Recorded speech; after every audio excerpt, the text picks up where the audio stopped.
recording for real. Well, the Lakers lost. Second game of the series, and it's now 1-1. Lost by 10. I didn't see that coming. I thought they would actually pull this one off because the star player in Ja wasn't even on the court. So just goes to show you that when you got the number one defender, you might have a chance. I believe Jaren Jackson was awarded the Defensive Player of the Year, rightfully so. The man can ball. LeBron had a decent game. If you're looking at the stat sheet, decision making wasn't all there, but here or there. I mean, 1 for 8 at the 3. AD, man, I'm telling you, AD is like an anomaly because there's certain times when he is the best player in the court, and there's other times when he is just, just shows up and ties his shoes and goes on the court and forgets to box out. Yeah, man, 13 points out of AD. That's pretty disappointing because Reeves came out of nowhere. He did put up 12. I think Reeves is probably going to get a bigger stake in the Lakers next year. Hodge actually did pretty well. Coming off the bench, Hodge can get real hot or he can be cold. Right now, he's hot. Might want to put him in for more minutes. I was hoping D'Lo or D'Angelo would do more. D'Angelo, I like him as a player. He can ball. Disappointing. I'm not a Laker fan or anything. I was just hoping for a good game. It was decent, but dang, losing by 10 in the playoffs. The next game, well, currently the Bucks are whooping the bricks. I told you the Bucks are going to be like the team. And you know what? They are. I think they're gonna be the ones that's gonna take the East all the way to the promised land, especially when the Greek Freak is up and healthy again. Yeah, he ain't doing too well right now. They're probably gonna be out of it. They're probably gonna blow that team up, get some picks, revamp the whole lineup. It's an old team. It's an old wise team. Old wise teams really don't win championships around these parts. Not anymore. Nuggets versus Timberwolves. Oh, man, that's a hard one to call right now. I thought like the Timberwolves would actually do real well. As it turns out, they gave up way too much to go get Rudy. Way too much. I don't know if he's actually going to be the guy. He's also doubtful. Yeah, he might not even play. And again, Joker might not even play as well. But dang, that's just sloppy ball right there. That's sloppy ball on Rudy Gobert's part. He's literally walking away with all that money.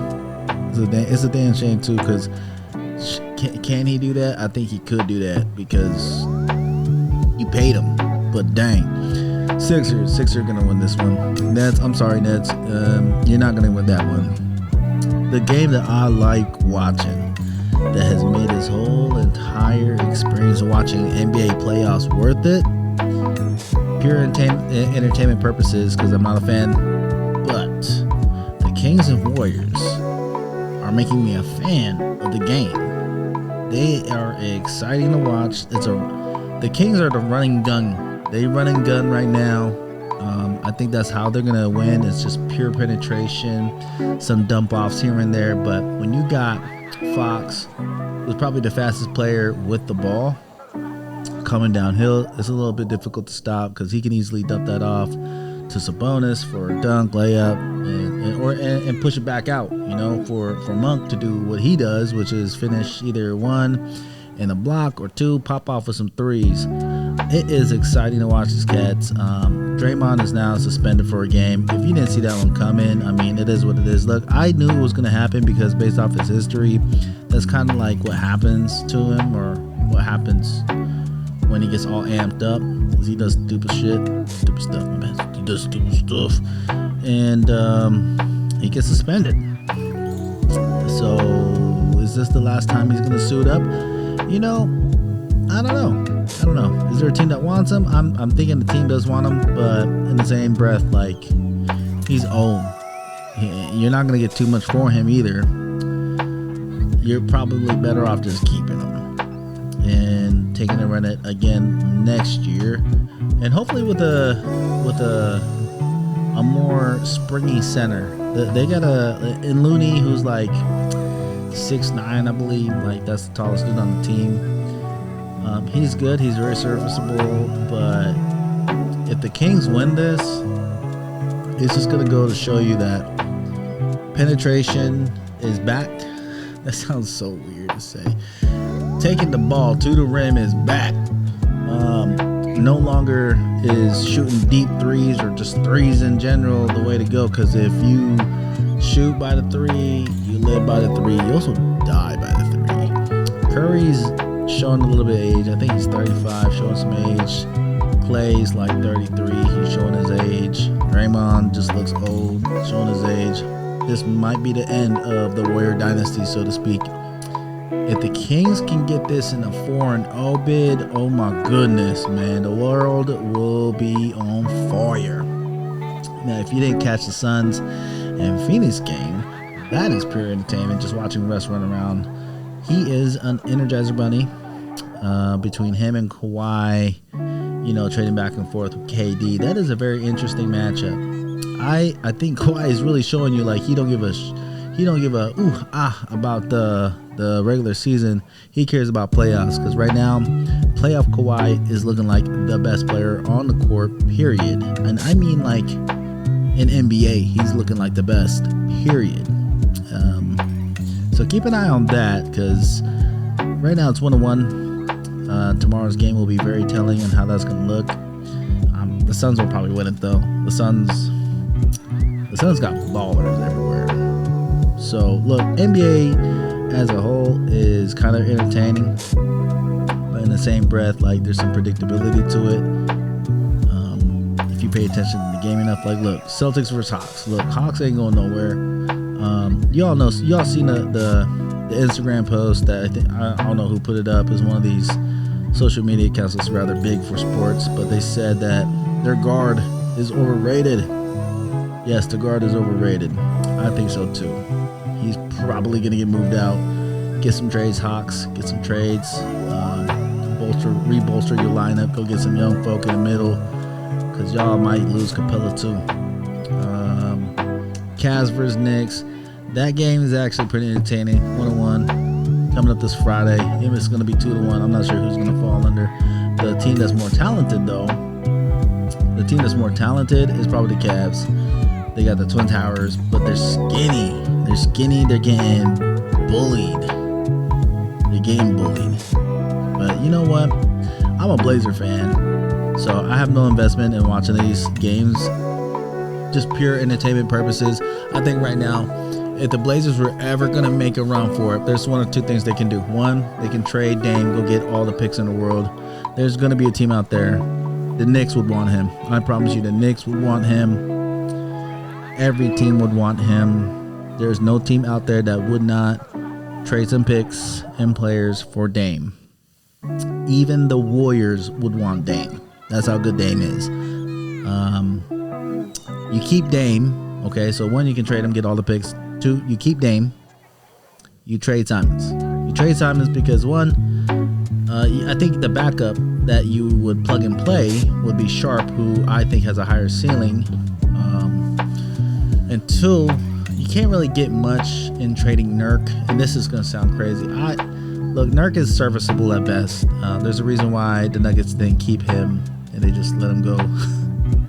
Because Joker was coming up. But yeah, there's a reason why they let him go. They saw talent in the guy behind him, and we took him. Is he good? I think he's good in spurts, but he's not consistent. He can get into injury problems.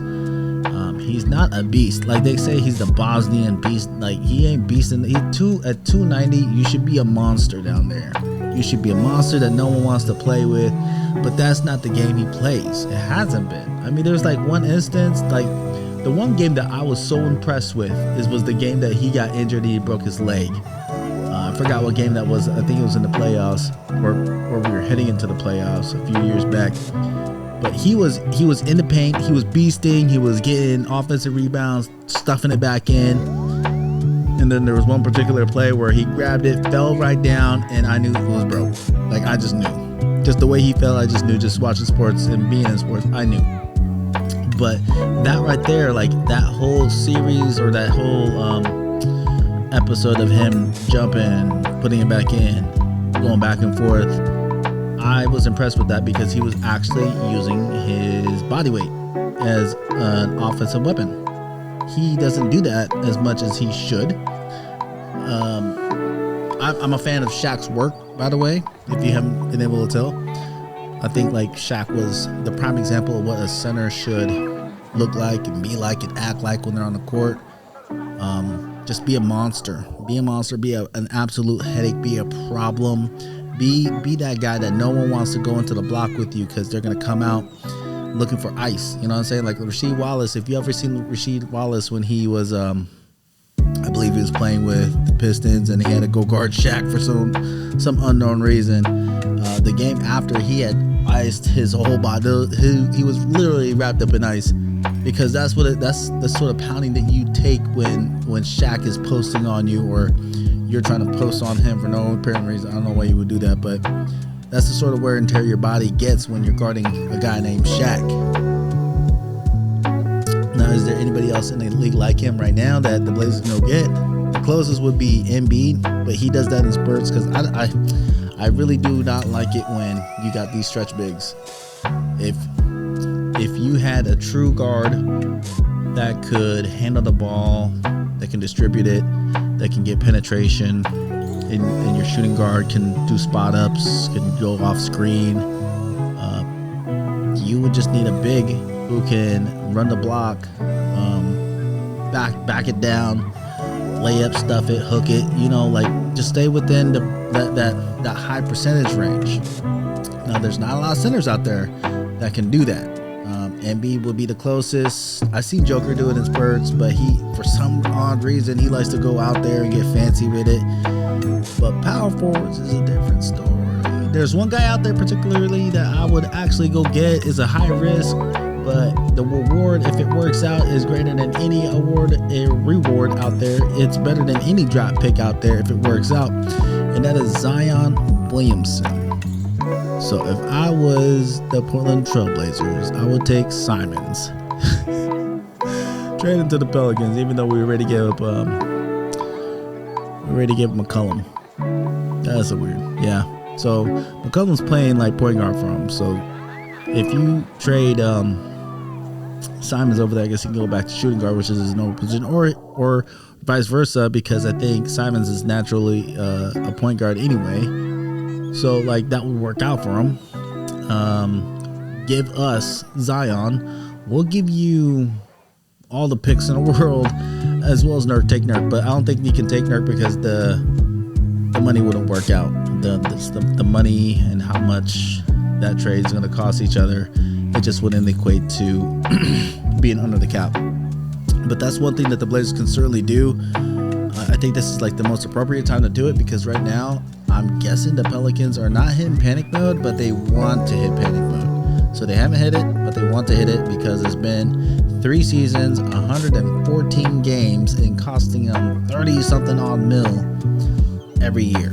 So look, this is the time to actually have that conversation with them and see, like, how bad do you want to lose?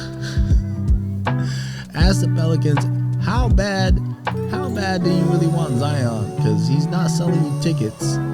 He's not winning you games. In fact, if he would have played the last game, you probably would have won it. You probably would have been a play-in.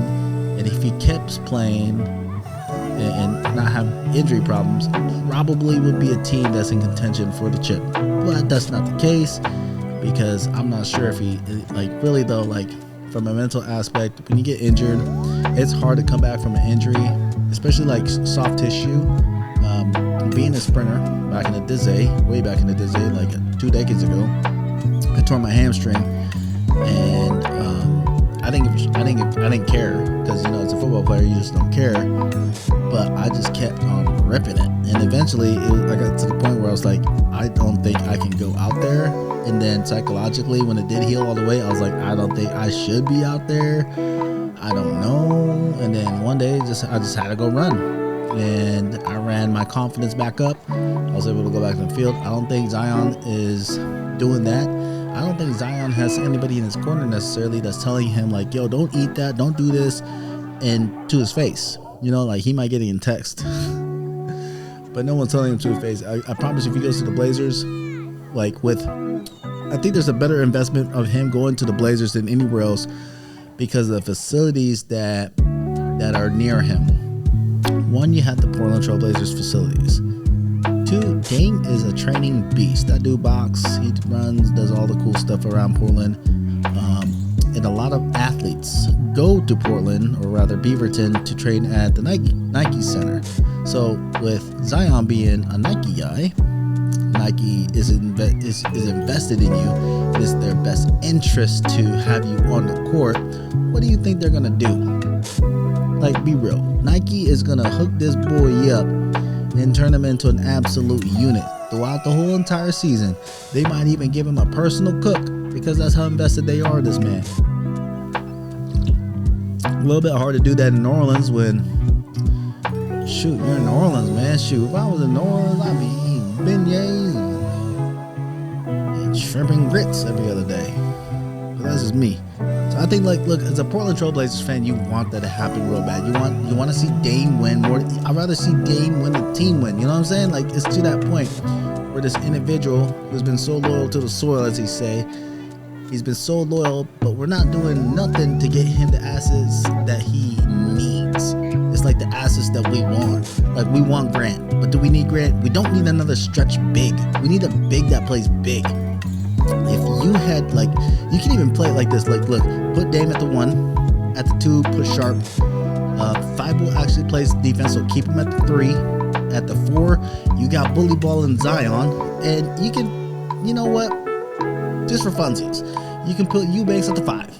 That right there is a better roster than what we currently have been putting on the court. And it's like you give up a little to get a lot. So you gave up Nurk, you gave up Simons, but in turn you got a bully. And what does that do? It gives you 2 real all-stars and a potential all-star in Sharp. So 3 potential all-stars on the court versus 1 all-star in Dame and a bunch of maybes. Like, we don't need no more maybes. We need for sure deals. So if I, as a Blazer fan, I'd be really excited to see that play out. As a basketball fan, I'd also be excited to see that play out because I think that'd be awesome just to see what happens with that sort of trade going on. Will it happen? I'm not sure. Another scenario. Hear me out because I'm going down, it's late. It's 10, almost 30. But the Allen should just sell. They turned down Paul Allen, but they turned down Phil Knight's offer. The man, Nike, basically runs Oregon. Turns him down. Let me tell you what he would be able to do. What Phil Knight would be able to do. He would probably have to not step away from Nike, but not be heavily involved. But what he'd be able to do is he'd be able to talk to the players and ask them how bad is that shoe deal to you? How much do you want that shoe deal? Do you want to come up with shoes this week or this month or this year? Because that's the sort of leverage that he has. And with you being in Portland, you have full access to Nike. Look, the Allens, I'm not sure what they do. Paul Allen was a great owner, all right? Don't skip me on that one. Paul Allen was a great owner. He was a great owner for the Seahawks. He was certainly a great owner for the Blazers. He gave Dame some time in his personal studio. He recognized game. Paul Allen was dope. But the other Allens, you know what I'm saying? They're not as invested in this whole basketball thing as Paul Allen, rest in peace, as Paul Allen was. Now, Phil Knight, I'm telling you, Phil Knight would turn this program around within a year. I promise you. He would probably go talk to Zion himself and tell her how it is. He would probably get him over to the Blazers. I promise you he would be able to do that. So if there's anything you take away from this is I am hoping that the Blazers just go all in, go find a way to go get Zion while he is at his cheapest. I mean, he probably could get cheaper if he doesn't play next year. He probably will though. But he's at his cheapest. Kick him while he's down, kick him while he's down. Kick him while he's down. Allens, you need to sell the team. Quit playing with us. Sell the team. Let somebody else have a crack at it. Sell the dang team. Sell it to the right man. Sell it to the right person. Sell it to the right idea, and that is Mr. Nike himself. So if you can do that for us, Allens, that'd be real nice. It would probably actually win some more important games. Yeah, I'm a Blazer fan. It's playoff season and we're not in playoffs. It'd be nice if we were in playoffs. Deuces.